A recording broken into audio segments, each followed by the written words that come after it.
being live streamed as well. I'm Levy, Chair of Administrators at the City of Whittlesea, and I'd also like to introduce my administrator colleagues. Firstly, Ms. Peter Duncan. Good evening, everybody. And Mr. Chris Levy. Good evening, Chair.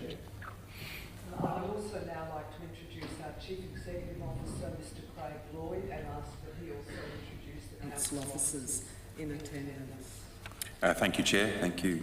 Good evening, administrators. So I'd like to introduce our Executive Manager of Governance and Strategy, Mr. Frank Joyce.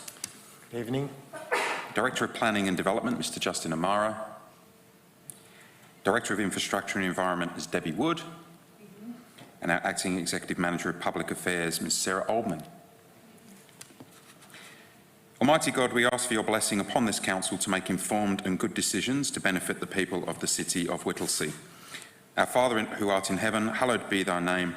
Thy kingdom come, thy will be done in earth as it is in heaven. Give us this day our daily bread, and forgive us our trespasses as we forgive them that trespass against us. And lead us not into temptation, but deliver us from evil. For thine is the kingdom, the power and the glory, forever and ever. Amen. I'll hand now back to the Chair. Thank you. Thank you, Mr. Lloyd.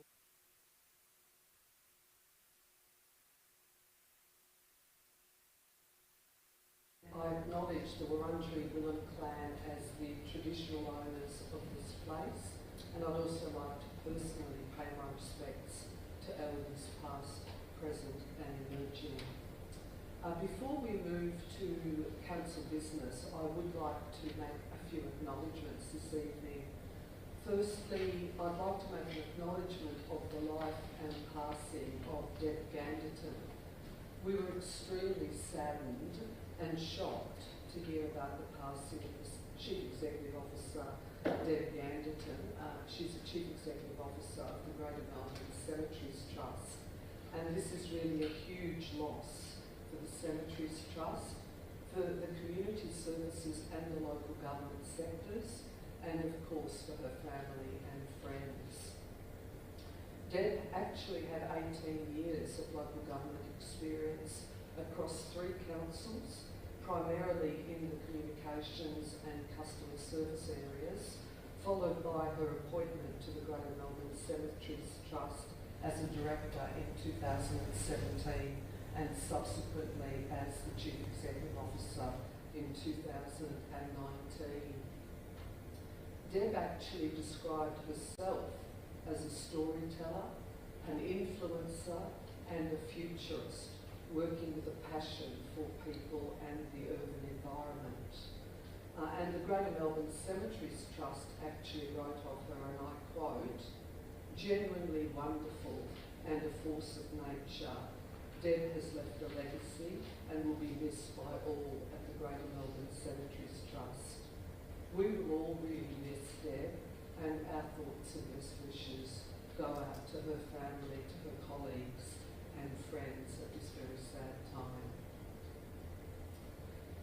I'd also like to make note of, sorry, I didn't have the microphone on. I'd also like to acknowledge a couple of religious celebrations. Firstly, Easter and Orthodox Easter, which are Christian festivals and cultural holidays, obviously with Good Friday falling on April the 15th and Easter Sunday on April the 17th and Orthodox Easter falling on the 24th of April. And secondly, Ramadan, the 9th month in the Muslim calendar, which is a special time for the Muslim community. As a most blessed month, it's a time for reflection, prayer and renewal of faith. So to everyone who celebrates these occasions, can we wish you all happy celebrations and a safe and restful break. Thank you. And I'll hand over to Administrator Eddie. Thank you, Chair. It is my pleasure to advise that very recently at the National Growth Area Alliance, of which Whittlesea as a member.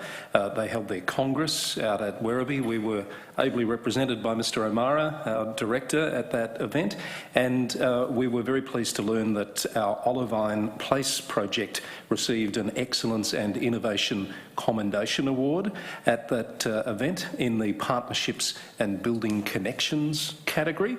We're particularly proud of this project. It's a project that combines community space with an adventure playground, social enterprise cafe and community programs, and it's really become a hub of community activity and connection.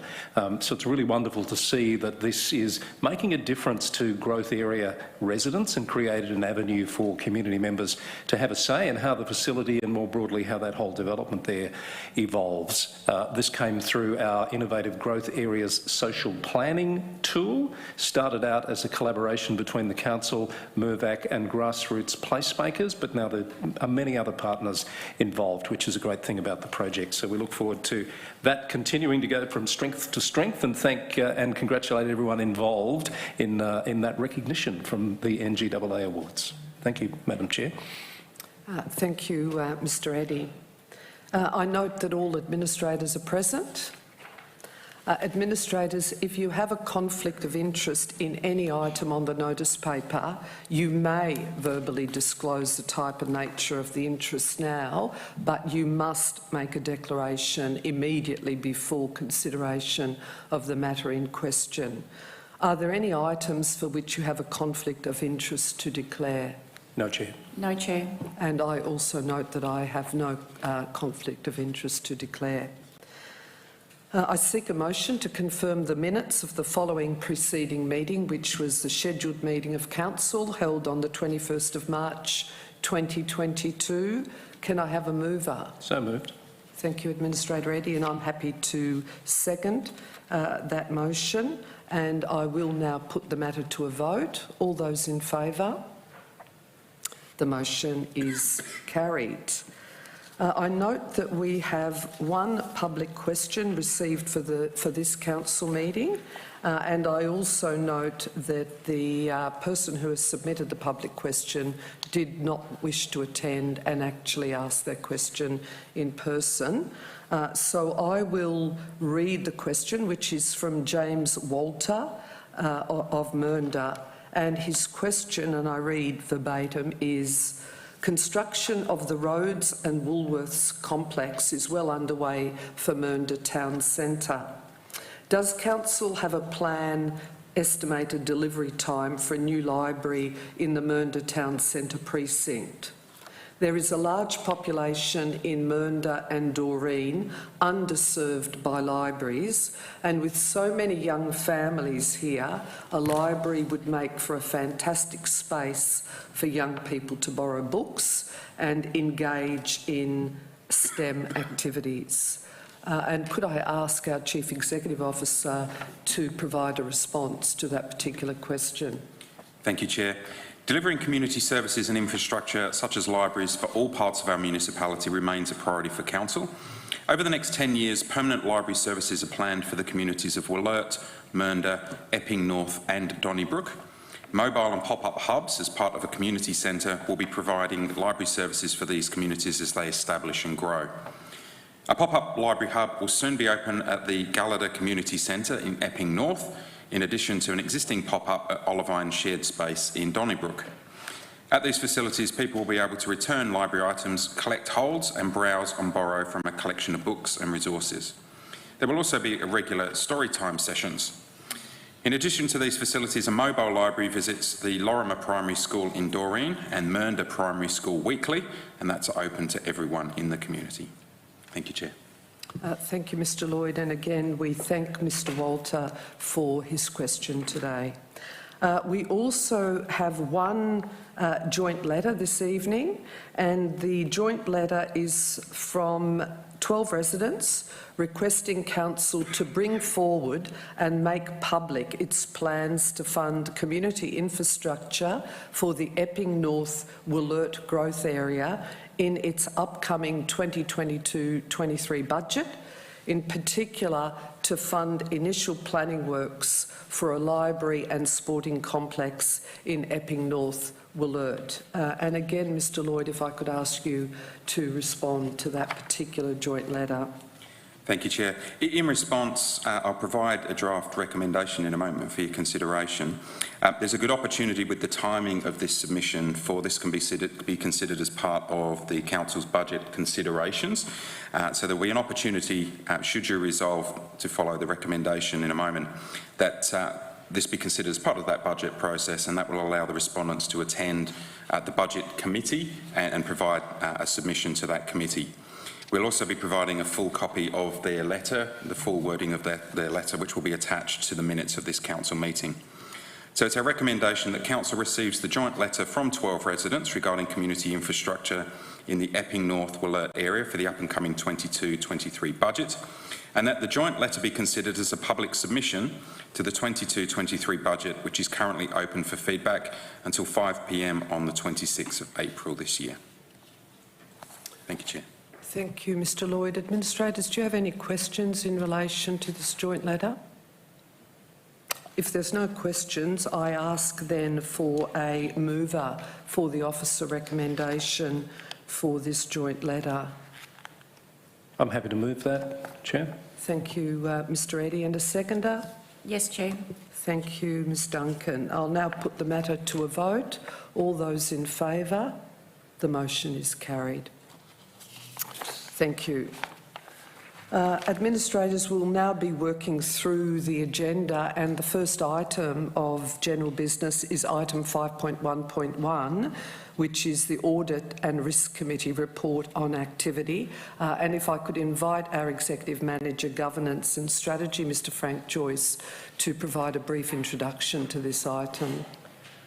Thank you, Chair, and I would like to heartily welcome Mr Jeff Harry, who's the Chair of the Audit and Risk Committee, as well as being one of 4 independent members, to present the report and provide a brief overview. Thank you. Good evening, Madam Chair and administrators, and Craig and Frank. Thank you for the opportunity to address Council again in relation to our half-yearly activity report of the Audit Committee. I must just at the outset say that it is a delightful committee to be associated with and to be working on in terms of involvement with not just administrators but also with officers of Council. And I think we all appreciate the support we get from Council. There is a report, as you say, Frank. I'm not going to read that, but I will refer to a few points in the detail attached to the front page report. There's a couple of points I'd like to highlight. Firstly, this report covers the 2 meetings the committee had in November and again in February of this year, and this report is required by the Local Government Act, and I think this is the 3rd report that we've done under the new Act in this regard. I just note that in the last 6 months the charter of the committee has been revised and has changed a few items. Independent membership has grown by 1 to 3 members. Or is it actually 4? It is 4, sorry. And we're looking forward to the involvement of all parties in that regard. There will be a change with one independent member retiring after the next meeting. The meetings are fulsome. We're always challenged on time, but I think that's a testament to a couple of things. There's a lot of things happening in local government. Whittlesea is not immune from that, and in fact with all of the changes, both at officer level and restructuring, etc., there's a lot to deal with and consider. And so we're always challenged in that regard. There have been some changes to the work plan as a result of the changes in the charter, but they are not substantive. And I think our work will go on fairly unheeded. A couple of points I'd like to mention. Risk is always a challenging area because it's a key area for the committee, and we always seem to be able to challenge officers with regard to risk. Whittlesea is a council that looks after risk very well, always has done in my experience. But as things change and strategies change at council, obviously lots of other things change as a result. So every meeting we spend quite a deal of time on risk matters, and it's always interesting. So that will continue, I feel. There's nothing there that I need to say other than it's always a busy part of our business. We've recently received the new format of the performance reporting that was introduced, I think, in the last 6 months, and we have been really pleased with that. We feel that it adds now to council's understanding of the performance of council, but in the future, when council returns, elected representatives, we feel that will aid them as well. So we think that's a really good forward step. There have been a couple of internal audit reports in the last 2 meetings, and they have raised several issues. None of them are issues that you would regard as insurmountable, but they do raise some interesting points around controls and processes that need to strengthen. And I do recall at last meeting we had a discussion which the Chief Executive Officer led in regard to making sure that we stay on top of the open audit actions that arise from those reports. So we'll be receiving a report next meeting with a stronger focus on that, just to see how we're tracking on that. So we'll be looking forward to that. The internal audit plan is on track year to date. There is still work to be done, obviously, before the end of the financial year, but that work is underway and under control. Mr Harry, sorry if I could just interrupt you just for a minute. In accordance with our governance rules, we're just at the 5-minute mark, but would you like an extension of time? 1 minute and I'll be done if I may, thanks. Certainly, thank you. I apologise for being slow. Oh, sorry, I do actually need a motion. Happy to move an extension of 1 minute. Do I have a seconder? Thank you, and I'll put that forward, that motion. The motion is carried.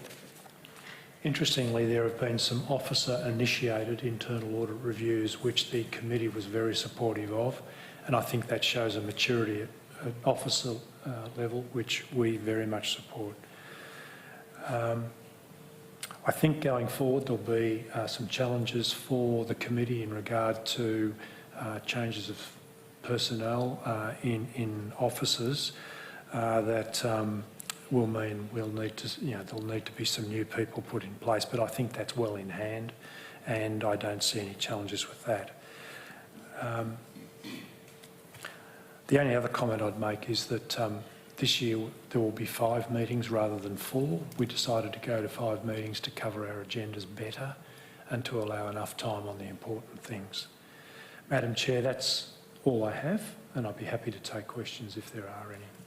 Thank you, Mr Harry. Administrators, do you have any questions of Mr Harry? Mr Eddy?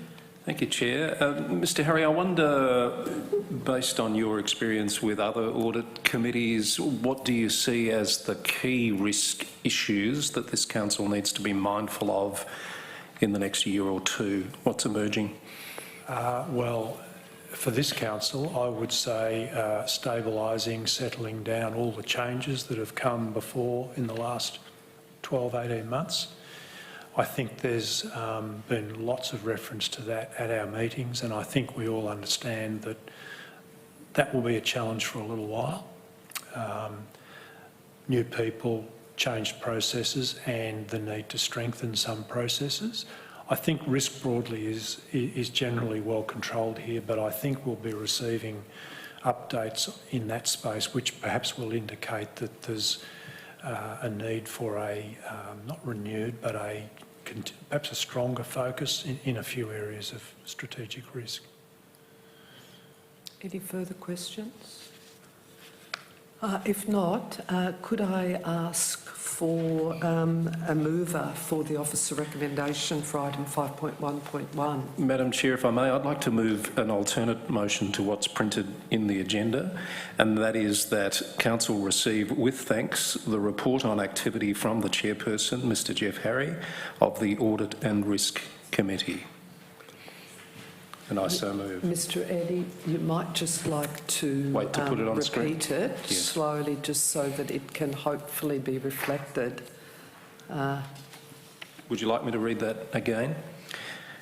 That the Council received with thanks the report on activity from the Chairperson of the Audit and Risk Committee, Mr Jeff Harry.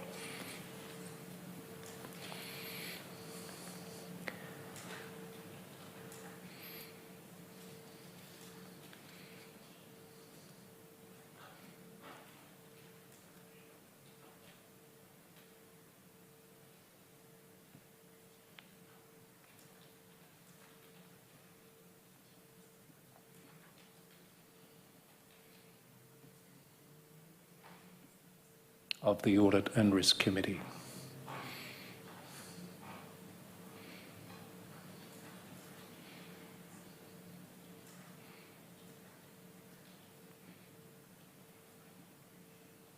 That's fine, I so move. I'm happy to second that alternative recommendation. And Mr Eddy, would you like to speak to it? I would, thank you, Madam Chair. I thought it was important to just broaden that, to note Mr Harry's report this evening and thank him for that. I would just point out to the officers that we don't need the numbers in that, in that motion. Mr Harry's highlighted a few key points there, the increase in the number of independent members. As someone who has been involved with the committee just for a short period of time, I've been really impressed with the value add that the independent members provide to the process. It's quite extraordinary, the analytical and professional approach to the issues at hand, the ability to apply a best practice lens. As Mr Harry has mentioned, a preparedness to have additional meetings to make sure that the workload is dealt with appropriately. And I do note that Mr Harry himself attends additional meetings as required to progress issues of audit committee business. Mr Harry also mentioned the officer-initiated internal audits, which I don't think happens at a lot of councils. I think that's a terrific initiative on the part of our staff. And on a number of occasions I've heard the members of the Audit Committee mention the value that they think that also adds to the process. So I've been impressed with it. Mr Harry, thank you very much for your report and your leadership of the committee, and I am happy to commend that motion to you. Thank you, Mr Eddy. I'd also like to make some comments and really echo the comments of Mr Eddy. I also wanted to take the opportunity to thank you very much, Mr Harry, for your leadership and for your diligence and your commitment in the role of independent chair. And I think you've highlighted both in your report and the comments that you've made this evening the rigour and the seriousness of the conduct of our Audit and Risk Committee. You've indicated in your report that you'd welcome some feedback on whether the report meets our expectations. And I just wanted to note that from my perspective, the report very much does do that, particularly in conjunction with the ability for you to be able to attend and present in person at council. I think for me, it's got the right level of detail in relation to key matters that are being considered at the meetings that you've been referring to, and also our key activities in relation to critical good governance areas, including risk management, external audit and internal audit. So I very much look forward to continuing our work with you into the future, and to the fact that we've got 4 independent members now. Again, thank you for your leadership and for attending the council meeting. Thank you, Madam Chair. Thank you, administrators. Really appreciate the feedback and the comments. I look forward to continuing to ensure the committee does bring value to this council table. Thank you, Mr Harry. And you're very welcome to stay for the rest of the council meeting. But I'm going to now put the item to a vote. All those in favour? All those against? The motion is carried. Thank you again.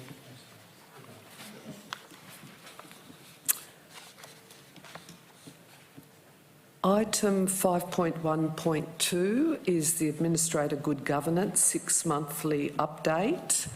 Administrators, do you have any questions relating to this particular item?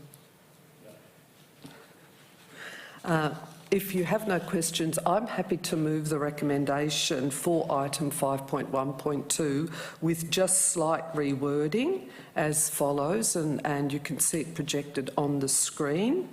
That council, and if I could just ask again for the removal of the number 1 and let that whole recommendation just run in full, that council adopts the Administrator Good Governance 6-monthly update and provide a copy to the Minister for Local Government, the Honourable Sean Lean, to Local Government Victoria and to all local members of Parliament. Do I have a seconder?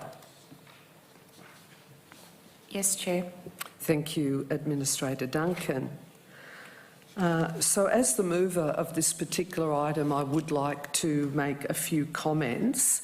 Clearly, the purpose of this particular report is to provide an overview of the work, the priorities, community engagement and the achievement of the administrators over the past 6 months. And the 6-month period that is covered by this report is from September 2021 to March 2022.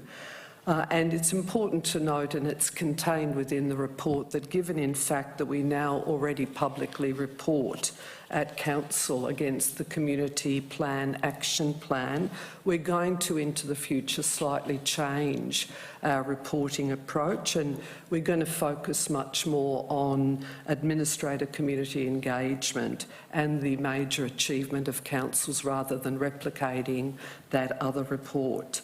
However, I would like on this occasion just to make a few reflections on some of the key achievements over the past 6 months. Firstly, it's obviously been a very busy time, and I wanted to note that there is an attachment to this report which details specifically the activities of the administrators over the 6-month period. So we have certainly been out and about with multiple launches and sod turns. We've had federal and state government funding announcements, and all of that, as I mentioned earlier, is provided in specific detail. We've also had multiple online and in-person quarterly meetings with each of our local members of Parliament, and we've fortunately resumed our in-person business breakfast with local members of Parliament, and they're a really important forum by which we can actually progress key issues for the community of Whittlesea. We've had 23 online citizenship ceremonies over this period, and thankfully we've recently resumed in-person citizenship ceremonies, and we've welcomed 886 new citizens to the Whittlesea community over the past 6 months. We've been able to resume our getting out and about for site visits right across the municipality, and this is a really important aspect of our work because we're able to then ensure that we're well informed, particularly when it relates to council decision making. And in fact that is the case. This evening there is at least one matter on the council agenda, and we have undertaken a site visit in relation, in fact two, to those matters. I'm also really pleased to report that there's been a number of major in-person events that have been conducted over this period, including, and it does seem such a long time ago, but Carols by Candlelight, the more recent community festival, the South Morang Farmers and Makers Market, the strong local economy launch, mental health roundtable, to name a few of those key events. And I just wanted, and I know I'm nearly reaching my own time limit, but I did just want to comment on our advocacy endeavours, because I think it is really important to note that we have been actively advocating on a number of really critical issues for our municipality, whether it has related to the pandemic, recovery and vaccination rollout, public and road-based transport, community infrastructure, and participated actively on all of the relevant regional forums. Finally, given time, I just wanted to comment on the return to in-person council meetings. And we're delighted to be back in the chamber, but we're equally delighted to be able to move around the municipality. And we had the first of our community forums, followed by a community-based council meeting in Whittlesea Township, and we have a commitment to conduct 4 of those community council meetings per annum. So in summary, it's been a very busy 6 months, and a key focus of our work over this period has been not just good governance, but importantly on our representational role. Thank you. And would the seconder of this agenda item like to speak? Thank you, Chair. I think you've summed it up pretty well, that we have been extremely busy. I'd just like to comment on the fact that I think we endorsed the governance rules in June 2021, and they're up for review again in June 2022. And that's really the framework for good policy making and decision making that we are working towards. So I think we've done an exceptional job with that, and thanks to the council officers as well, and Craig as the CEO, to help us guide through getting that all set in place so it's structured and working to those rules.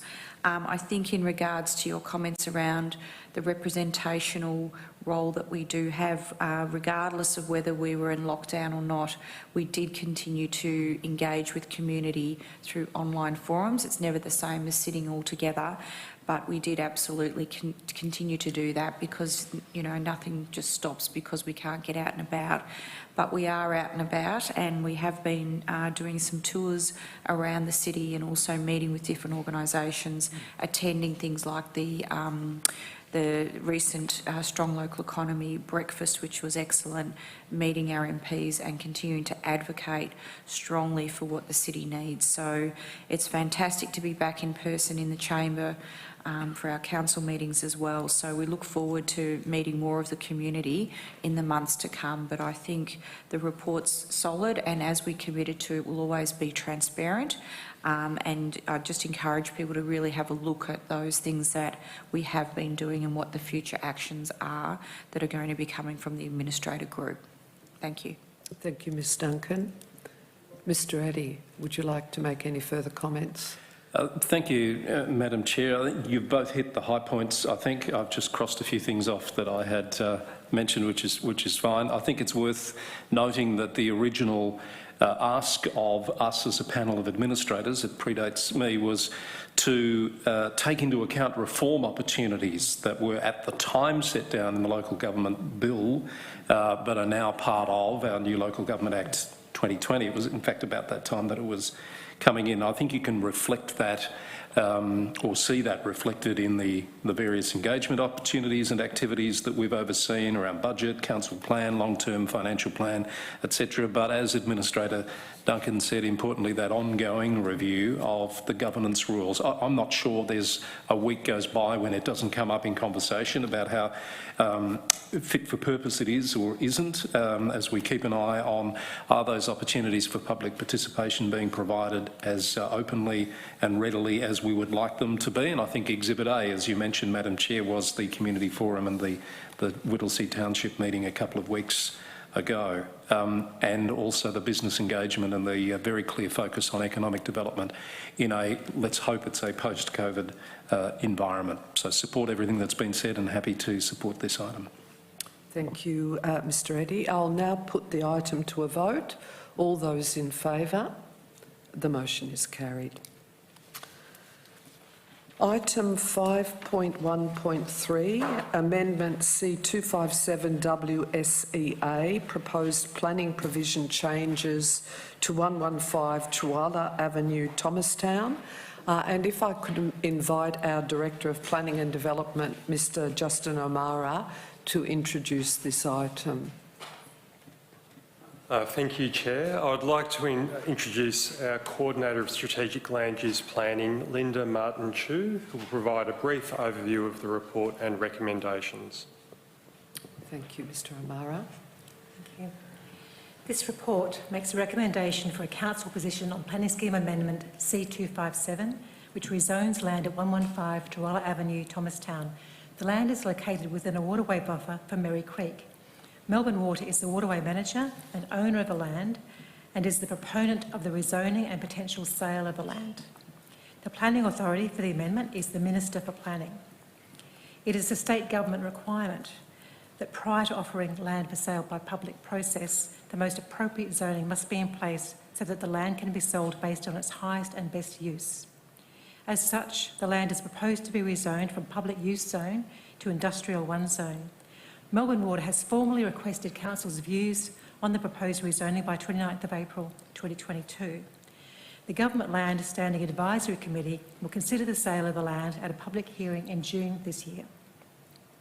The site has had a complex planning and building compliance history following the identification in 2014 that built structures relating to the adjacent manufacturing business Petoki Small Goods had been developed on the Melbourne Water land. In 2016, Melbourne Water entered a contract of sale as the vendor of the land with Petoki Small Goods. The explanatory report for Amendment C257 advises that the rezoning and transfer of the land to Petoki Small Goods will enable a $40 million expansion of the business. The rezoning of the land, followed by its potential sale to Petoki Small Goods, would be a logical outcome of the process to regularise the situation that began in 2014. As such, the recommendation of the report is that Council write to Melbourne Water providing support for Amendment C257. Thank you. Thank you, Ms Martin-Chu. I just wonder whether I could ask an initial question, and I'll direct the question to yourself, Mr O'Mara. So I note in the report that there's reference to the fact that the finalised landscape plans have undergone a technical review by the Friends of Merry Creek Incorporated. I just wonder if you could comment on what was the feedback from the Friends of Merry Creek into the landscape plan. Yes, thank you, Chair. I'll ask Linda Martin-Chu to provide some feedback on that. The statement from Melbourne Water was that the plan was approved, or that was approved following consultation with the Friends of Merry Creek and the Merry Creek Management Committee. So as far as we understand, there has been, I guess, socialisation of the plan with Friends of Merry Creek. Do we know whether there are any adjustments to the landscape plan on the basis of the feedback that had been received? I'm not aware of that detail. Sorry, Chair. Okay, thank you. Any further questions? Mr Eddy? Thank you, Chair. Just for clarity, the Council's role in this matter is as a referral authority. Have I got that correct? That's correct. We're not the planning authority for the planning scheme amendment. The Minister for Planning is the authority at the request of Melbourne Water. So we're a stakeholder that's, whose views have been sought. And what would be the extent of the Council's responsibilities, if any, if this planning amendment was to proceed? Yep. So in the future, if the rezoning does go through and the land is subsequently sold to Petoki, the Council's role will become, from a planning authority perspective, will be to assess any planning applications that come before it, and also to enforce any conditions on those planning permits as well, as we would for any other live permits within the municipality. So I assume we analyse those future potential responsibilities in making our response to this particular question. That's correct. In the report, there is an outline of some of the current planning permit applications that are relevant for this site, and we have highlighted a number of conditions that are still required to be met if the rezoning goes through, the landscape plan being one example that needs to be met. Okay. Is it unusual for a process like this to have taken 6 years? Sometimes it is. In this instance, I think it has been a fairly drawn-out process, state government process, because of the required approvals within government. There's a few of those approvals that are outlined in the report. This is a unique situation where there's only really one landowner that can potentially purchase the land, so the report highlights the need for the state government to provide approval after an assessment for that to occur. But it has taken, a number of years to reach this point. So perhaps one final question, and as Madam Chair has indicated, we did visit the site today to understand the issues. Is it fair to say that if this amendment doesn't go through, that it would be a limiting factor on the Tocky's ability to undertake the expansion and increase in employment that they're seeking to do on that site? Yeah. The explanatory report that accompanies the amendment does highlight that the rezoning is required to facilitate the $40 million expansion. So in reading the explanatory report, yes, it does appear to be a limiting factor. Thank you, Mr O'Mara. I actually do have one further question, which was triggered off by Mr Eddy's questions, and I think it was really important that you did really make it clear the role of council as a referral authority. But I just wondered then, in relation to the landscape plans, the comments and the technical review by the Friends of Mary Creek, where did those comments go? They went to Melbourne Water, yes, as the landowner. Okay, yes. Thank you. I think it's important to clarify that, because when Ms Martin Chu responded, I can now understand it's because we didn't get those comments directly at council, but they've gone to Melbourne Water. All right, thank you. Any further questions? Just one more question. So the comments from the Friends group, have we seen those, or Melbourne Water have kept those? Melbourne Water have received that feedback. We can request a copy from Melbourne Water. However, the landscape plan needs to be to the satisfaction of Melbourne Water as the landowner. So look, we don't have a right to see them, but we could request a copy. Okay, thank you. And sorry, just one final point that Ms Duncan has prompted. You indicated earlier that in any case that if this goes through, it would come back to council anyway. Any future planning permit applications would come to council for decision. So that's to be determined. If the future landowner wants to put a planning permit to council, we'll assess it on its merits, and there'd be certain requirements that we'd require. Thank you, Mr O'Mara. Any further questions? If there's no further questions, do I then have a mover for the officer recommendation for item 5.1.4? I'm happy to move this one, Chair. Thank you, Administrator Duncan. And a seconder? I'll second, Madam Chair. Thank you, Administrator Eddy. Would the mover or the seconder like to speak to this item? No, thank you. Madam Chair, I just might make the point, as you know, I wonder often how a general member of the community can understand the various responsibilities and the vagaries of the system when, as you could probably tell from our questioning, it's not always 100% clear to us as well, which is why I think it was important to tease that out, understanding that ultimately the council will have responsibilities depending on what happens as a result of this, but in the early phase we can only comment and provide advice. I think the key thing here is that we're trying to balance the economic development needs that come with a project of the type that Pataki is talking about with some of those more sensitive environmental management needs, which is obviously what's also exercising the minds of folks at Melbourne Water and others. So, we do our best to try and straddle those issues while also being as supportive as we possibly can. So happy to support the recommendation as put to us. Thank you, Mr Eddy. I'll now put the item to a vote. All those in favour? The motion is carried. Thank you. Item 5.1.4, planning application PLN 38193-90, Bodycoats Road, Wollert, removal of native vegetation. And again, Mr O'Mara, if I could ask you to introduce this item. Thank you, Chair. I would like to introduce Jessica Higgins, our Principal Growth Areas Planner, to provide an overview of the report and recommendation. Thanks, Jess. Thank you. Thank you. So Council's approval is being sought for the removal of native vegetation within the site.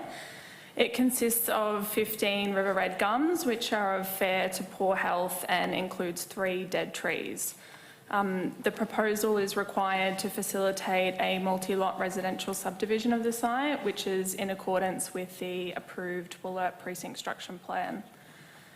We note that 12 of the trees that are proposed to be removed are required to be removed because they fall within existing road alignments, which are either required within the PSP or have been approved by existing multi-lot residential subdivision permits that are on immediately adjoining sites. The stumps of the dead trees we're seeking to relocate into public open space for habitat, and small river red gums that fall within public open space we're seeking to retain under the future subdivision permit. Finally, the trees will be offset via a Melbourne Strategic Assessment Levy, which will be collected by the Department of Environment, Land, Water and Planning on the subdivision of the land. Thank you.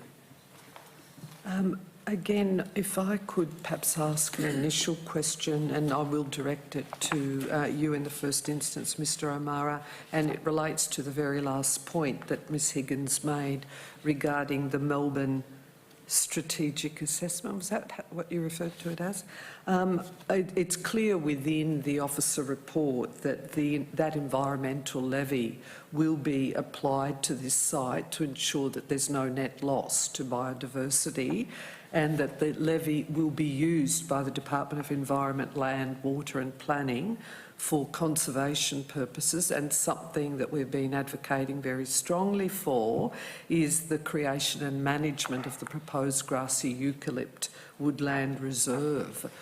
And we've asked this before, but I'm going to ask it again, and that is whether the funds derived through this process will be dedicated to offsets within the municipality of Whittlesea. Thank you, Chair. I can start by providing some of the response, then I'll hand over to Jessica to provide more detail. Unfortunately, the answer is no. Council is unable to request or direct the state government to expend those funds only within the City of Whittlesea, but I'll ask Jessica to provide some more detail on that.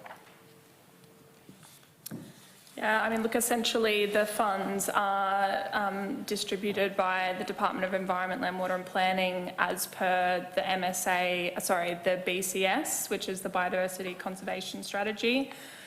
So they determine then that there's obviously the grassy woodlands, which is the offset that falls within the City of Whittlesea. So that is primarily the reason for the levy within, or where the levy will be allocated to.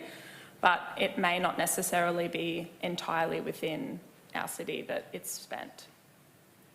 So there's a good chance, though, that the levy or part thereof will be actually committed to the city.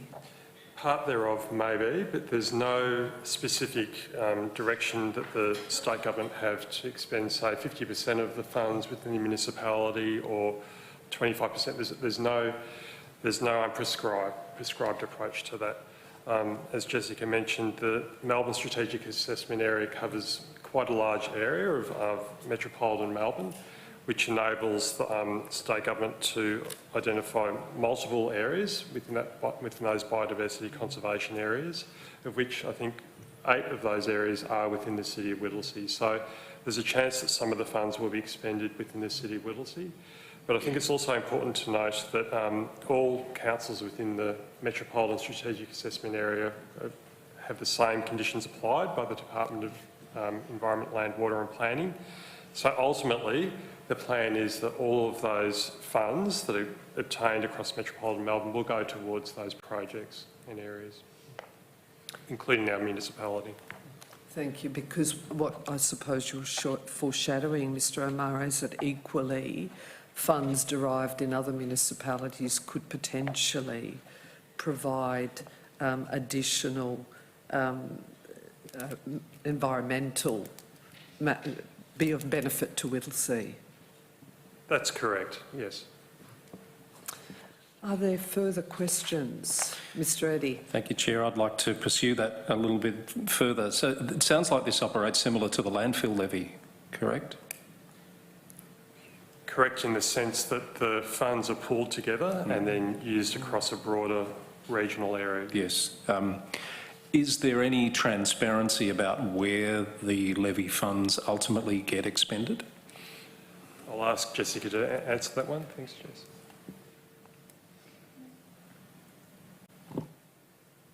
Yes, there is. It's on the DELPS website under the MSA levy. They provide, I guess, like reports on where the funding has been spent and what actions they've been able to achieve. So the current one, I think, was, hazarding a guess here, was for the last 5 years. So that provided, you know, what they've achieved within that 5 years using these funds, noting that the MSA levy is relatively new. There was an environmental mitigation levy that was previously utilised for this same purpose, essentially. So when did this MSA come into effect? Last year. Okay. I wonder whether we could foreshadow receiving a report at some stage of how much has been contributed from the City of Whittlesea and how much we can work out has been invested back into the City of Whittlesea, because I was, Madam Chair, with your indulgence, I was contemplating whether we add another recommendation around advocacy, but I think we need more information before we go down that path. So I'd just like to flag a bit more detail at some point might be useful.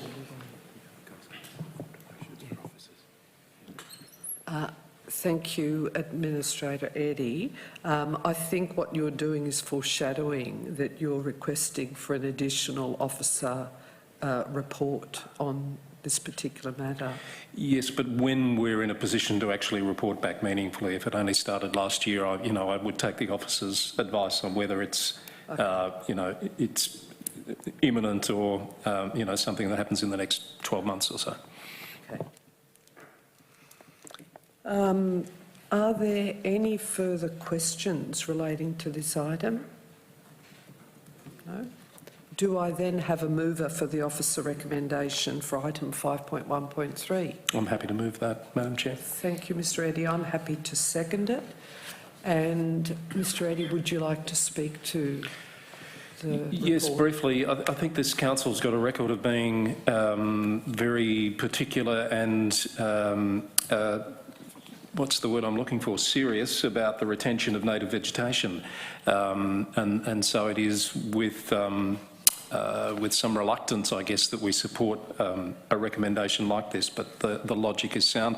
We've been for a drive, looked at the site to understand the context, where it is, and why this number of trees would need to be removed. I do note that they're all either poor or in fair condition.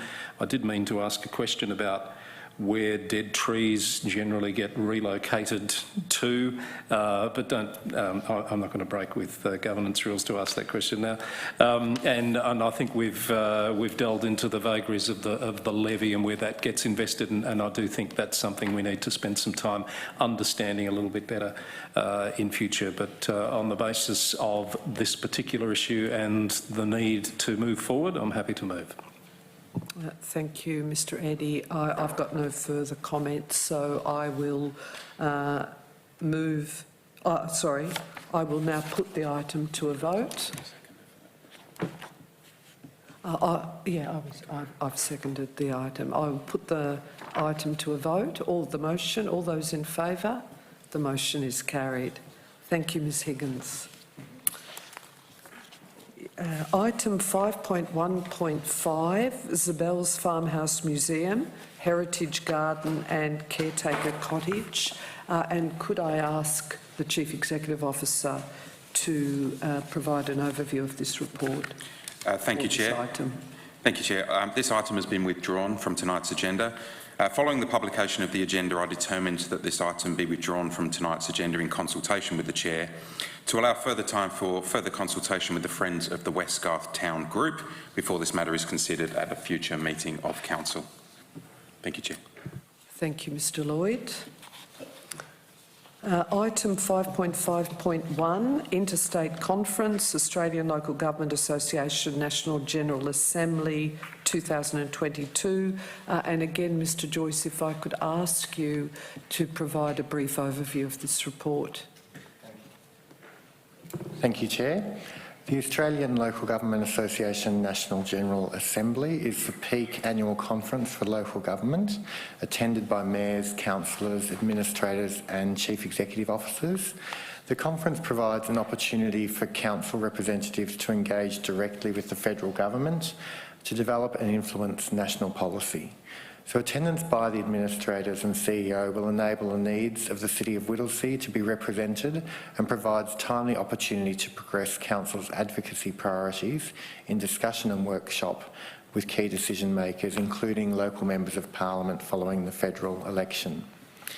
The officer recommendation is that Council authorises Chair of Council Lydia Wilson and Administrator Chris Eddy to attend the ALGA National General Assembly 19th to 22nd of June 2022 in Canberra.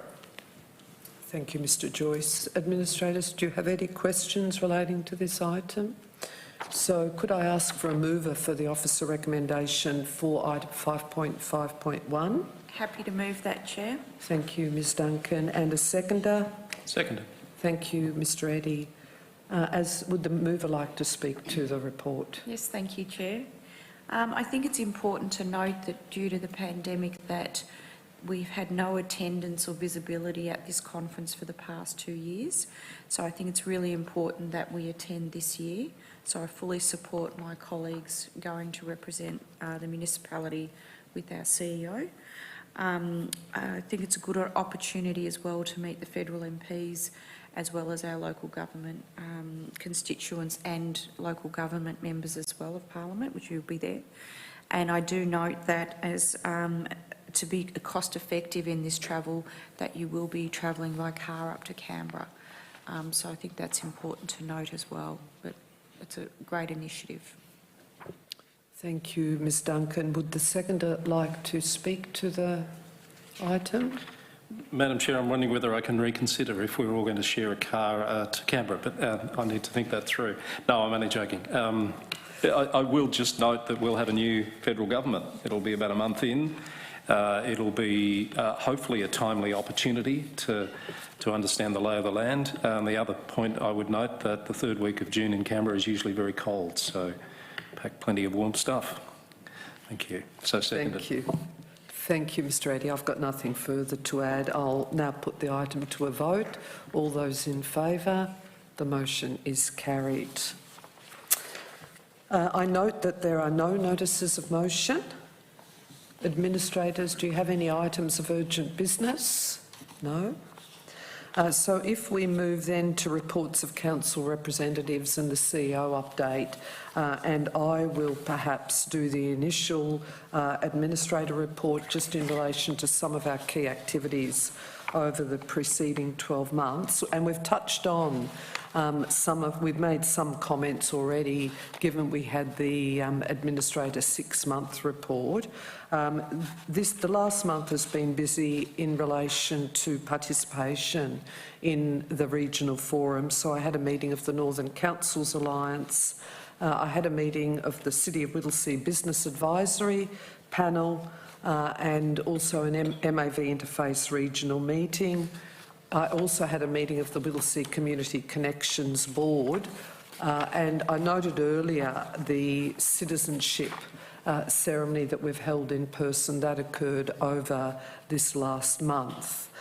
Importantly, in relation to major events, we had the community festival over 2 days, an evening and a full day, the 25th and the 26th of March, and it was a great success, both in terms of being able to be out and about, but in relation to participation, particularly on this Saturday of the community festival, and I attended both of those events in conjunction with Administrator Eddie on the Saturday. We also indicated earlier in our administrator report that we've really been moving much more around the municipality, and we've done a number of tours of the municipality, visiting all of the sites of interest, a number of sites of interest across the suburbs of Wollert, Layla, Thomastown, Epping, Lorimer, Doreen, Mill Park and Bundoora, and it's been really fantastic to be able to get out and about, and as we indicated in relation to the planning matters that were considered this evening, it gives us that opportunity to visit items that we'll also be considering. I have to note the North West Melbourne City Deal. It's a really important advocacy forum that has occurred, and obviously we've been very interested in relation to the announcements that have been made regarding the Beveridge Intermodal Freight Terminal and the Camerons Lane interchange, and how those items might progress. There have been government commitments for funding. And then I just wanted to note also the additional site visit to Zabel's Farmhouse Museum and Heritage Garden, and I think it was a really wonderful opportunity to meet with the Friends of West Garth Town, to be having the tour right through that really important heritage buildings, and to understand much more of the history of the Farmhouse Museum and the Heritage Garden. And acknowledge the amazing work of community volunteers in managing that site. And then finally, just our site visit to Batoki Small Goods today, which was really important in relation to the planning report. Happy to respond to any questions that you might have.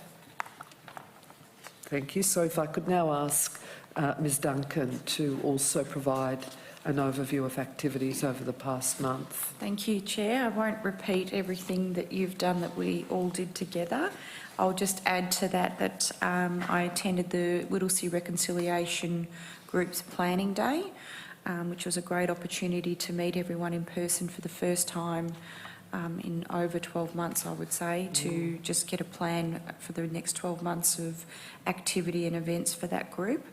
And myself and Administrator Eddie did our first inaugural Coffee with Council in Laylaw, which was fantastic. We had quite a few people pop by to talk to us, and we'll be doing more of those, the three of us, around the community in the coming weeks. So encourage everybody to come and meet with us when we're in a neighbourhood coming shortly to you. So look out for that on Facebook and on our website of where we'll pop up next.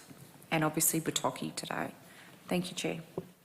Thank you, Ms Duncan. And I do actually need to thank you and Administrator Eddie in relation to the Coffee with Council, because obviously I had the clash with another important forum on that day, but look forward to attending future such forum, Coffees with Council. Administrator Eddie. Thank you, Madam Chair. We happily gave you a leave pass that day. I think you were trying to get something concrete out of the North West Melbourne City Deal at the time. Fingers crossed that something does come from that soon. Most of the same highlights for me, as mentioned. I was worried that we might be sitting there for a couple of hours at Coffee with Council and nobody would turn up. Far from it. We had quite a few people come along and share their thoughts. Passionate, community-minded people with lots of things to tell us about. I want to thank Director Kate McCackey, who was with us, taking lots of notes, and I've seen all of that's been fed. I think this is an important point, fed back into the organisation, into the systems for follow-up. So hopefully those people will see at least that they've been heard and hopefully some action on some of those issues. Another highlight was attending my first community festival in the city of Whittlesea in the grounds here of the council building. That was fun. Unfortunately, I wasn't able to bring my dogs to meet Administrator Wilson's dog because one of them had an issue, but hopefully we can try that again some other time, Administrator Wilson. And I've really enjoyed the tours of the municipality that we've been doing now that we're able to get out and about. I've got a new appreciation actually for how elected councillors, particularly in the ward system, they just know what's going on around the community. For us, we've got to try and be across everything, and when you're sitting here making decisions, considering items without having been able to see those things, you're a bit hamstrung. But now that we're able to get out and about and actually see the sights of things without the issue of COVID, it makes a huge difference. So really enjoying that and looking forward to more of it. So thank you, Madam Chair. Yeah. Thank you, Mr Eddy. If I could now ask the CEO to provide an update in relation to key issues and activities over the past month. Thank you, Chair. The first item I'd like to address is just an update on the Palm Street petition that was received by Council at the last meeting. A petition was received from 15 residents on the 22nd of February, requesting Council to remove 5 mature paperbark trees in Palm Street in Thomastown. It was envisaged that Council report responding to the petition will be tabled at today's Council meeting. A consultant was engaged to validate the tree health and the useful life expectancy of these trees, and their report was received by officers on the 28th of March. This inspection report will now be reviewed by Council's arborists, and a Council report will be presented at the Council meeting on the 16th of May. We opened our first repair cafe in the municipality on Saturday. Great partnership with Whittlesea Community Connections, the Mernda Community House, and with support as well from Sustainability Victoria. It's a great event, and it will mean that things like bikes, scooters, furniture, clothes and electrical items can be repaired and reused rather than ending up in the worst place possible, which is our landfill. With quite a number of community engagement activities still on the go at the moment, so just a reminder that submissions for our draft budget and our community action plan are still open and available for your comment until the 26th of April. There's still time to make submissions and provide your views on cat curfews, and so cat confinement and mandatory desexing of newly registered cats. That one's open online until the 30th of April. And both of those are available for more information on our website at engage.whittlesea.vic.gov.au. Just a few operational updates. So we've recently completed a $2.2 million upgrade of Arthurs Creek Road. That's had new asphalt, new easy-to-see line markings, upgraded safety rails and better drainage. That's been a long-asked-for project, that one. It's great to see that completed. Construction has commenced at the Mill Park Library. That's to extend and reconfigure the car park. It will see an extra 33 spaces added to the car park there, as well as reconfiguration of access to the site, turning lanes, and will also include new footpaths and better lighting. As we know, the library is very busy during the evenings now, and certainly as we're coming into winter, that lighting is really important. We're also redeveloping the pavilion, the pitch and the car park at HR Urine Reserve. The pavilion extension is now well underway, and the pitch is expected to be completed later this month. We're also adding a new function space and kitchen for club events, spectator viewing, first aid rooms and again lighting. This particular site is the home of Laylaw United Sloga Football Club, and they have more than 250 members, and it's great to see this thriving club have new facilities, so I look forward to seeing those as they progress. I'd just like to say a quick thank you to Northern Health. They've now finished with their vaccine centre based at the Prac building just behind us here, and also the Children's Vaccine Centre, which is located in the neighbouring room here. They've been here for a number of months. They've got through thousands of vaccines, many thousands, children's vaccines as well. Particularly the Children's Vaccine Centre was very innovative and was a really safe, welcoming place for young children to feel safe getting their COVID vaccines. So we thank the Northern Health for their support during that time. They are still continuing to provide vaccines through the Northern Hospital as well as through other partners like DPV Health.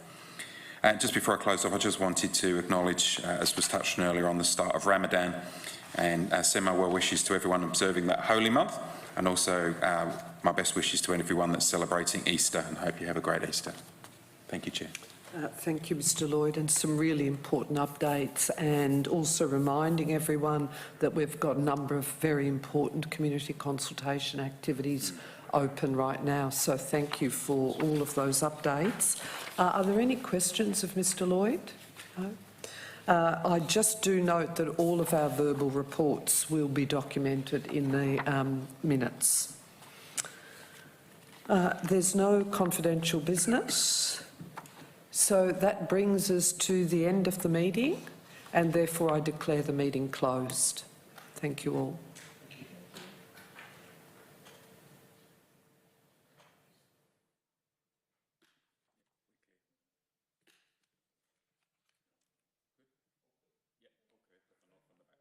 Justin, I think you were nearest the pin. I heard.